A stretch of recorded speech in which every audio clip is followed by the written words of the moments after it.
चलो भाई देखो अब मैं क्या करता हूं। तो आपका विश्लेषण क्या कहता है? क्या अब कांग्रेस पार्टी पर दबाव बढ़ेगा कि वो भी एक युवा अध्यक्ष सामने रखे? और मैंने जो 2-4 और नाम लिए, उन पार्टियों में भी जनरेशनल चेंज का दबाव बढ़ेगा आशुतोष? मानक, पहले तो ये इस बात पर तय कर लिया जाए कि नितिन नवीन जी जो है वो वाकई में पार्टी के अध्यक्ष हैं और सारे फैसले वो खुद करेंगे, ऐसा मान के चलें क्या? इस पे एक सहमति हो जाए हमारे पैनल में, और वो नरेंद्र मोदी जी की बात को भी नहीं मानेंगे अगर वक्त लगेगा, या अमित शाह जी की बात को भी नहीं मानेंगे अगर वक्त लगेगा, तो अगर ये सहमति बन जाए तो मुझे लगता है ये अपने आप में बड़ा क्रांतिकारी कदम होगा। क्योंकि पार्टी अध्यक्ष तो प्रधानमंत्री के पद से भी ऊंचा होता है पार्टी के अंदर कम से कम। तो नितिन नवीन जी जब पार्टी के अध्यक्ष बनेंगे तो सारे फैसले वो करेंगे, और उनकी बात ना तो नरेंद्र मोदी जी टाल पाएंगे ना अमित शाह जी टाल पाएंगे। अगर ये स्थिति है तब तो मैं मानूंगा कि बड़ा ही क्रांतिकारी कदम है। लेकिन क्या ऐसी स्थिति है क्या? जैसे मल्लिकार्जुन खड़गे जी के बारे में कहा जा रहा, हाँ। उम्र तो उनके 82 साल है, क्या सारे फैसले वो करते हैं? कौन करता है?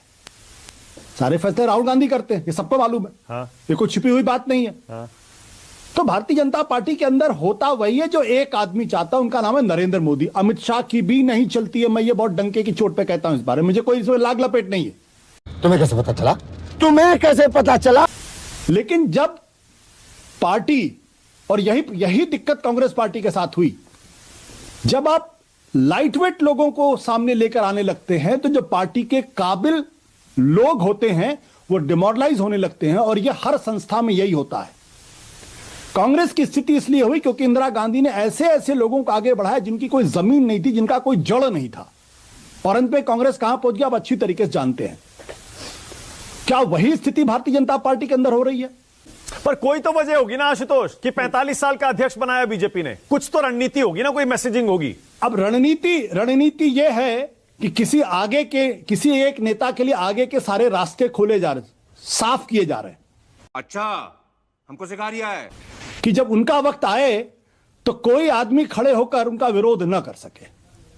सीधी सी बात है, मैं नाम नहीं ले रहा हूं, लेकिन जो समझदार वो जानते हैं अच्छी तरीके से मैं क्या कह रहा हूं। सुप्रीम कोर्ट का जज अगर 65 साल की उम्र रिटायर करता है तो इस देश के नेताओं को भी 65 साल की उम्र रिटायर होना चाहिए, मेरी तो ये राय है। लेकिन एक चीज मैं और कहना चाहता हूं, हाँ। अखिलेश यादव किस उम्र में पार्टी के अध्यक्ष बने? तेजस्वी यादव के हाथ में कमान किस उम्र में आई? राहुल गांधी के हाथ में कमान कब आई? पार्टी के अध्यक्ष किस उम्र में बने थे? क्या था भारतीय जनता पार्टी ने अध्यक्ष बदल लिया था? ओके, शुभ्रस्ता बोलिए। तेजस्वी यादव और अखिलेश यादव का एग्जाम्पल दिया गया। तेजस्वी यादव और अखिलेश यादव के आने के बाद उनकी पार्टी का क्या हाल हुआ है, यह भी एक बार इसकी भी मीमांसा फिर हो जानी चाहिए। गजब बेइज्जती है। क्वालिटी ऑफ यंग लीडरशिप पर भी बात होनी चाहिए, फिर डायनेस्टी पे भी बात होनी चाहिए। देखिए मानक जी, इसमें अभी शायद लोगों को बुरा लग सकता है पैनल में, बट मुझे लगता है कि आयु को लेकर के जो भेदभाव किया जा रहा है इस मीमांसा में, उसके जड़ पे जाकर के आलोचना भी की जानी उसकी जरूरी है, और इस तरीके की राजनीति का खंडन किया जाना भी जरूरी है। हम नितिन नवीन जी के बारे में बात ऐसे कर रहे हैं जैसे वो बस ऐसे ही उठे और किसी तरीके से संगठन में उनको जगह मिल गई। हम ये भूल रहे हैं कि किसी राजनीतिक पार्टी में, जो कि अपने आप को संगठन की राजनीति करने वाली पार्टी कहती है और करती है, वो व्यक्ति 5 बार का विधायक रह चुका है। वो ऐसी पार्टी में 5 बार का विधायक रह चुका है जहां पर इंटरनल जो कॉन्फ्लिक्ट, जिसकी बात आज आशुतोष जी भी कर रहे हैं, दबी जुबान में कर रहे हैं, मैं तो दबी जुबान में नहीं करूंगी। आज जिन नेता का नाम नहीं लिया है आशुतोष जी ने, मैं नाम लेकर कहूंगी और तब उनकी बात का मैं खंडन करूंगी। इनका कहना है कि भाई आगे का रास्ता साफ हो इसलिए उनको बनाया गया है। मैं आपसे पूछना चाहती हूँ, कोई भी नेता अगर राजनीति करता है तो क्या वो राजनीति इसलिए करता है कि वो पीछे रह जाए और उसके नेतृत्व की जगह कोई और व्यक्ति नेतृत्व करे? क्यों? मतलब अगर चुपचाप स्वार्थ की राजनीति की जाए तो सही है सब कुछ, लेकिन अगर सामने से आकर के कहा जाए कि हाँ मैं काबिल हूं, मैं जोड़ तोड़ करके, मैं चाणक्य के पथ पर चल करके मैं आगे अपने नेतृत्व को एस्टैब्लिश कर सकता हूं, इस दृष्टिकोण से अगर 4-5 कड़े नियम, अगर कड़े कदम ले लिए गए या 4-5 मौलिक दिखने वाले कदम ले लिए गए, तो लोगों को दिक्कत क्यों हो रही है? मतलब पॉलिटिक्स है ये, मतलब ये पॉलिटिक्स है। दूसरा सवाल जो उठाया गया कि भाई हम ऐसे कैसे बोल दें, ट्रैक रिकॉर्ड तो देखें। पहली बार अगर आपने 5 समय के विधायक का ट्रैक रिकॉर्ड नहीं देखा है तो यह आपकी राजनीतिक अपरिपक्वता को दर्शाती है। आप कितने भी ज्यादा आपने मीडिया में काम किया हो, कितनी भी ज्यादा आपने राजनीति की हो, दलित प्रेसिडेंट बनाने की बात की जा रही है। नई राजनीति करने वाली पार्टी को ज्वाइन किया था ना आशुतोष जी ने। आज मैं आशुतोष जी से एकदम सीधा सवाल पूछती हूं, जब आप मीडिया में थे तो आपने अपने कार्यकाल के दौरान कितने दलित एंकर्स को ग्रूम किया और कितने दलित एंकर्स को यह कहते हुए क्या कि अब जब आप जाओ तो आप आइडेंटिटी की बात करना न्यूज रूम में, और जब आप नई राजनीति करने के लिए नई तरीके की पॉलिटिकल पार्टी में गए वहां कितने दलित लीडरशिप को आगे बढ़ाया आपने? आपकी आइडेंटिटी क्या है मुझे उस पर बात नहीं करनी है, क्योंकि आपने दलित नेतृत्व की बात की तो मैं उस पर करूंगी। तीसरी चीज मानक जी, ये बार बार नेतृत्व को हम इतने छोटे दृष्टिकोण से देखने लगते हैं। नेतृत्व का मतलब केवल विधायक होना, केवल सांसद होना, केवल राजनीति के गलियारों से उभरना केवल नेतृत्व नहीं होता। नेतृत्व चाणक्य ने भी किया था, नेतृत्व शायद आशुतोष जी ने भी किया। उन्हीं से प्रभावित होकर आज कितने लोग एमपी बन गए विपक्ष में, देखिए। तो मैं ये कहना चाह रही हूँ कि इस पूरे डिबेट को मैं बहुत देर से अपनी हंसी रोक रहा था, लेकिन आखिरकार में रोक नहीं पा रहा हूँ। यहाँ पे स्टूडियो में भी लोग सब मुस्कुरा रहे हैं। हाँ आशुतोष बोलिए, पहले यहीं से बोलिए भाई आशुतोष, जब आप टीवी के चैनल के एडिटर थे कितने दलित एंकर्स को आपने एंकर बनाया, बताइए। नहीं, मुझे नहीं मालूम था कि आज की डिबेट आशुतोष पे हो जाएगी। खैर, अब भारतीय जनता पार्टी और उनके समर्थक लोग अगर मुझे इस लायक समझते हैं तो मैं उनका धन्यवाद अदा करता हूं। हाँ। और ये शायद मेरी लोकप्रियता का भी एक नतीजा है। एक सेकंड आशुतोष जी, आगे बढ़िए, उससे पहले 10 सेकंड का राइडर सुन लीजिए। ये जो तीखा कटाक्ष आप करते हैं भारतीय जनता पार्टी समर्थक, आपने अगर कुलदीप सिंह सेंगर पे मेरा बयान कल परसों के न्यूज में सुना होता, आपने इंदौर वाले मामले पर अगर मेरी तीखी टिप्पणी सुनी होती तो शायद आप ये नहीं बोलते। इसीलिए मैं कह रही हूं, चूंकि अब आप विश्लेषक हैं, आप एंकर नहीं है, इसलिए मैं सीधा करियो, थोड़ा होमवर्क करके आया कि। आशुतोष बोलिए।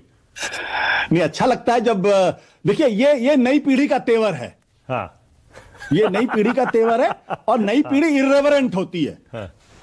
उसमें कोई दो राय नहीं। और यही इर्रेवरेंस मैं चाहता हूं कि तमाम राजनीतिक पार्टियों में हो, कि वो किसी के सामने सिर झुका के बात ना करे।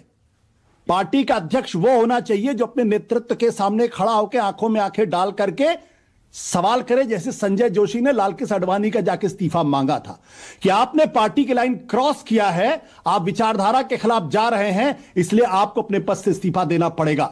दूसरी बात क्या है, देखिए ये अच्छी बात है, मैं सुभ्रास्ता की इस बात को सम्मान करता हूं कि उन्होंने बिना नाम लिए हुए जो बात मैं कह रहा था उस पर मुहर लगा दी कि एक आदमी है जो पार्टी के अंदर हर पद पर अपनी कठपुतलियों को बैठा रहा है, ताकि जब उनका वक्त आए तो सारी कठपुतलियां सिर्फ उनके आंखों के सामने खड़ी होकर हां में हां मिलाएं और उनका रास्ता प्रशस्त हो जाए।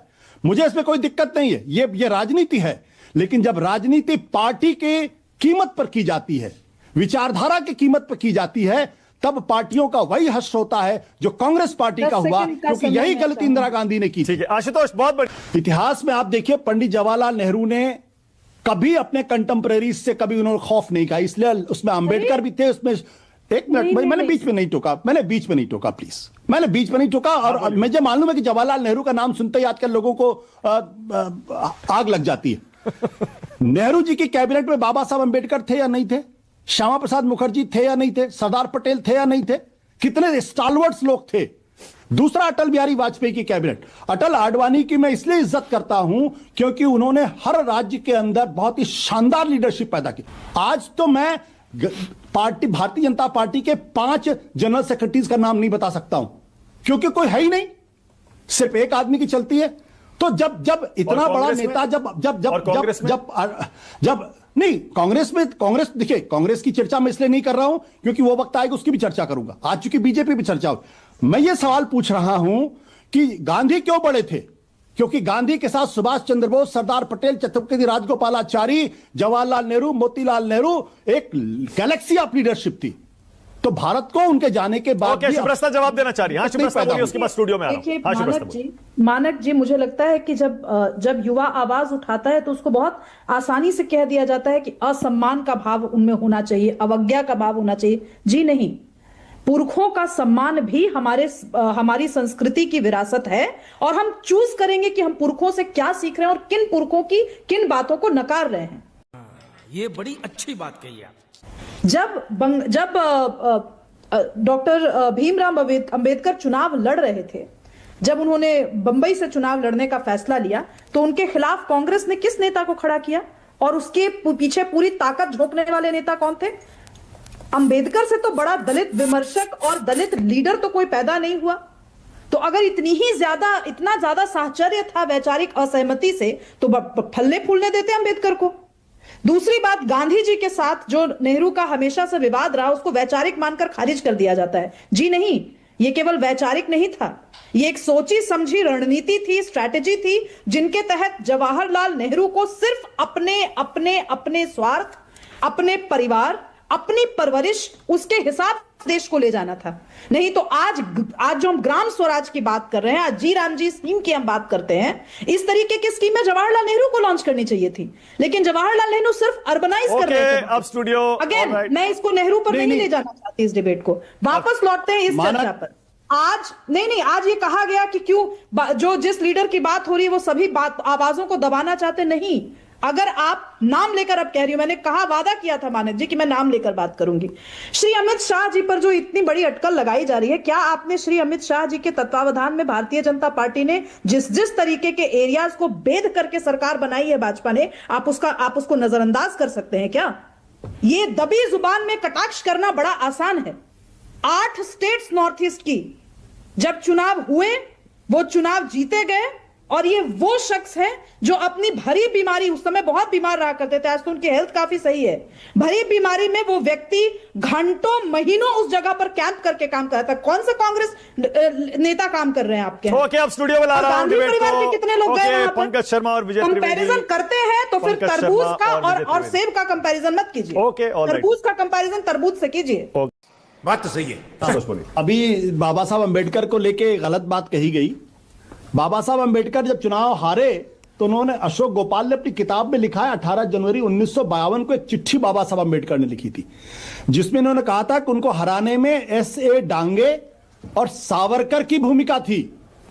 उसके बाद चुनाव हारने के बाद उनको राज्यसभा में कांग्रेस पार्टी लेकर आई थी। बाबा साहब अंबेडकर के पास इतने MLAs नहीं थे, इतने MP नहीं थे कि वो उनको जिता के राज्यसभा में ले आती। तो ये जो झूठ परोसा जाता है कि जिस कांग्रेस पार्टी में, कांग्रेस का प्रवक्ता नहीं हूं, लेकिन जिस कांग्रेस पार्टी ने उनको कैबिनेट मिनिस्टर बनाया, जिस कांग्रेस पार्टी ने उनको कॉन्स्टिट्यूएंट असेंबली में ड्राफ्टिंग कमेटी का चेयरमैन बनाया, उसको आप खारिज कर दीजिए। और जिस बाबा साहब अंबेडकर को गालियां दी जाती थी हिंदू कोड बिल के समय में, पुतले जलाए जाते, तो कौन लोग जलाते थे सब जानते हैं। शुभ्रस्ता आपकी काउंटर तो मैं करूंगी। आपने लगातार स्टेटमेंट ट्विस्ट किया है मेरा, चाहे वो अमित शाह जी के बारे में हो, चाहे अभी वाली बात हो। मैंने अमित शाह का नाम नहीं लिया, गलत फैलाया गया। क्या अमित शाह का नाम नहीं लिया, आपने नहीं लिया। क्या 1992 नहीं लिया अमित शाह का नाम, माफ करिएगा। क्या 1992 में अंबेडकर जी ने बॉम्बे नॉर्थ सेंट्रल से लोकसभा चुनाव नहीं लड़ा? अगर लड़ा और नेहरू जी बहुत ही ज्यादा सम्मान करते थे और दलित लीडरशिप को आगे बढ़ाना चाहते थे, तो नारायण साधोबा काजलोलकर को क्यों खड़ा किया उनके खिलाफ? पूरी मशीनरी क्यों लगा दी? क्यों अंबेडकर जी चुनाव हार गए? इस बात में कौन सा प्रोपेगेंडा है जो आपने बोल दिया?